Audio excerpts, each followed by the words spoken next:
Hello दोस्तों, आप कैसे हो। मेरी आशा है कि आप सभी ठीक होंगे और अच्छे से बोर्ड परीक्षा की तैयारी कर रहे होंगे। जो कि मैं आपके लिए एक बोर्ड परीक्षा के लिए बहुत ही महत्वपूर्ण क्वेश्चन लाया हूं। जो कि प्रश्न हमारा ये है, अब इसको अब पढ़ते हैं कि क्वेश्चन क्या कह रहा है।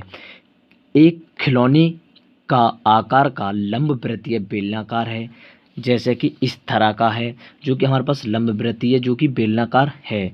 और जो कि आगे पढ़ते हैं, इसके एक सिरे पर गोलार्ध तथा दूसरे सिरे पर एक शंकु चिपका हुआ है। अब देख सकते हो हमारे पास किस तरह का शंकु, ये क्या कह रहा है। जो कि हमारे एक सिरे पर तो हमारे पास क्या है, इस तरह का गोलार्ध रखा हुआ है और दूसरे तरह सिरे पर हमारे पास इस तरह का शंकु चिपका हुआ है। आपको जो कि समझ रहा होगा, जो कि हमारे पास एक लंबवृत्तीय बेलना हो गया है। जो कि एक सिरे पर हमारे पास क्या अर्धगोला है और जो कि हम एक सिरे पर क्या हमारे पास शंकु है। अब जो कि आगे पढ़ते हैं कि हमारा प्रश्न क्या कह रहा है। पढ़ते हैं तो बेलनाकार भाग की जो ऊंचाई है, जो कि बेलनाकार भाग की जो हमारी ऊंचाई है तथा त्रिज्या क्रम से 13 सेंटीमीटर और 5 सेंटीमीटर है हमारे पास। जो कि इसकी ऊंचाई, बेलनाकार की जो ऊंचाई हमारे पास क्या है, या इसकी त्रिज्या क्या है हमारे पास 5 सेंटीमीटर होगी। और यदि हमारे पास और आगे पढ़ते हैं क्या कह रहा है, शंकु और गोलार्ध की त्रिज्या बेलन की त्रिज्या के बराबर होगी और यदि शंक्वाकार भाग की ऊंचाई 12 सेंटीमीटर हो तो का पृष्ठीय क्षेत्रफल ज्ञात कीजिए। यदि हमारे पास बेलनाकार दिया है तो इस तरह का हमारे पास चित्र बनेगा। जो कि इसकी ऊंचाई हमारे 12 सेंटीमीटर दी है और इसकी त्रिज्या जो कि हमारे पास 5 सेंटीमीटर है। यदि जो हमें शंकु की ऊंचाई जो दे रखी है वो हमारे पास क्या दे रखी है, हमारे पास 12 सेंटीमीटर दे रखी है, 12 सेंटीमीटर दे रखी है। अब देख सकते हो जो कि हमारे पास इसकी भी त्रिज्या 5 सेंटीमीटर होगी और अर्धगोले की भी त्रिज्या 5 सेंटीमीटर होगी। हमें इस पूरे संपूर्ण का पृष्ठीय क्षेत्रफल निकालना पूरे खिलौने का। अब देख सकते हो कि इस तरह का हमारे पास ये बन जाएगा खिलौना। जो कि हमारे पास क्या दिया है, शंकु की ऊंचाई और इसकी त्रिज्या भी जो होगी वो 5 सेंटीमीटर होगी। अब बेलन की जो कि हमारी ऊंचाई है 13 सेंटीमीटर है और इसकी भी जो त्रिज्या होगी, अर्धगोले की त्रिज्या हमारी भी 5 सेंटीमीटर होगी, जो कि बेलन के बराबर ही त्रिज्या होगी। अब इसे हल करते हैं। अब हल कैसे करते हैं, अब देख सकते हो जो कि हल कैसे करते हैं। हल बराबर जो कि माना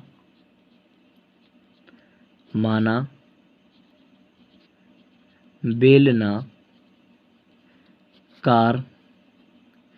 की ऊंचाई तथा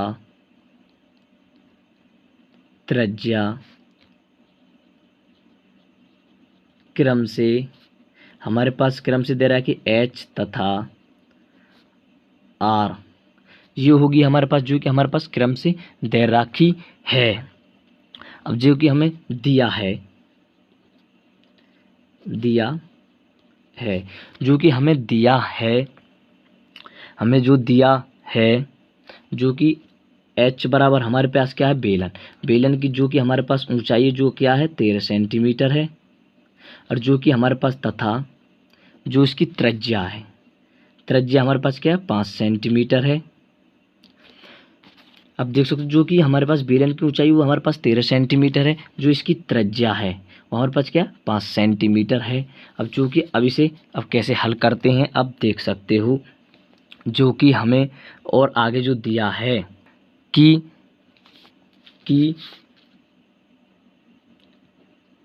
इस जो कि हमें आगे दिया है कि शंकु और गोलार्ध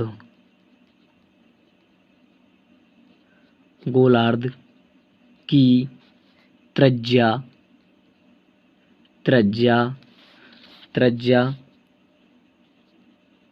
बेलन की त्रिज्या के बराबर होगी। जो कि हमारे पास इसकी जो त्रिज्या दे रखी है इसकी भी ये बराबर होगी, ये भी बराबर होगी, 5-5 सेंटीमीटर होगी। अब 5-5 सेंटीमीटर होगी होगी अब जो कि हमारे पास शंकु की तिर्यक ऊंचाई, आप लिख सकते हो हमें शंकु की तिर्यक ऊंचाई।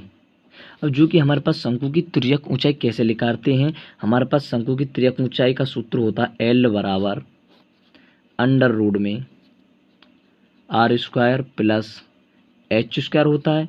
इसे तुम हल करोगे आर हमारी क्या है 5 सेंटीमीटर होगी, इसका वर्ग प्लस जो कि शंकु की ऊंचाई हमारे पास क्या है 12 सेंटीमीटर है, तो 12 सेंटीमीटर इसका वर्ग कर दोगे आप, तो अंडर रूट में जो कि आप 5 का वर्ग करोगे तो 25 होगा और प्लस के 12 का वर्ग करोगे तो क्या होगा 144 होगा, 144 होगा। अब यदि इन दोनों को जोड़ दें तो हमारे पास क्या होगा 169 होगा। यदि 169 होगा हमारे पास, वो हमारे पास 13 का घनमूल होगा, सॉरी वर्गमूल होगा, जो कि आप करके देख सकते हो। जब आप 13 करोगे तो 3×3 = 9 होगा और 3×1 = 3 होगा, गुणा का चिन्ह, और 1 की 3 में करोगे तो 3 होगा और 1 की 1 में करोगे तो 1 होगा, जो कि 9 और 3 6 और ये जो कि हमारे पास 169 होगा। ये हमारे पास क्या आ जाएगी, हमारे पास तिर्यक ऊंचाई आ गई 13। यदि तुम अब यहाँ पे आपको शंकु का वक्र पृष्ठीय क्षेत्रफल निकालना होगा, जो कि हमारे पास शंकु का वक्र पृष्ठीय क्षेत्रफल, हमारे पास वक्र पृष्ठीय क्षेत्रफल क्या होता है पाई आर एल। अब इसको मान को रख देते हैं, पाई को अभी आपको मान नहीं रखना, पाई का पाई ही लिख लेना, आर का लिख सकते हो। हमारे पास जो दिया है शंकु की आर क्या दिया है हमारे पास 5 सेंटीमीटर, तो 5 सेंटीमीटर लिख देना, जो कि 5 गुणा हमारे पास तिर्यक ऊंचाई क्या है जो कि एल हमारे पास 13 है। अब इसे आप तुम करोगे 13×5 = 65 हो जाएगा। अब 65 पाई हो जाएगा हमारे पास, 65 पाई हो गया, सेंटीमीटर स्क्वायर हो जाएगा। अब आपको बेलन का वक्र पृष्ठीय क्षेत्रफल निकालना है। बेलन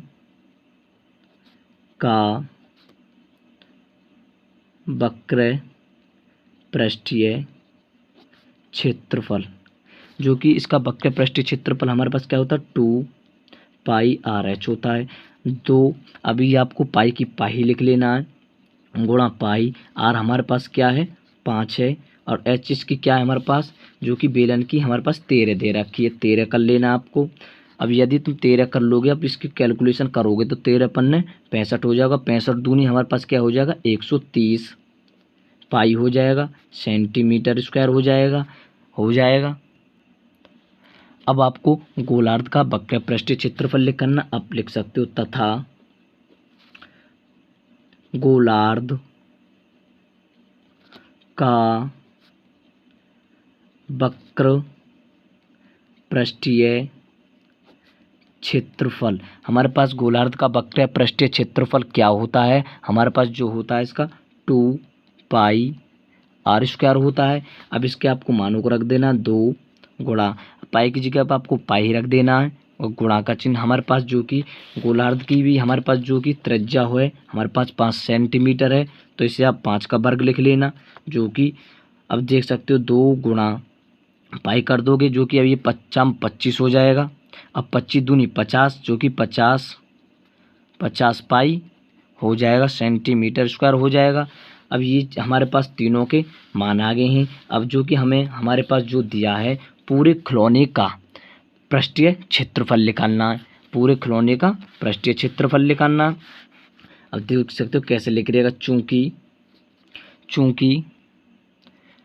खिलौने का पृष्ठीय क्षेत्रफल, सबसे पहले जो कि लिखना है शंकु का पृष्ठीय क्षेत्रफल प्लस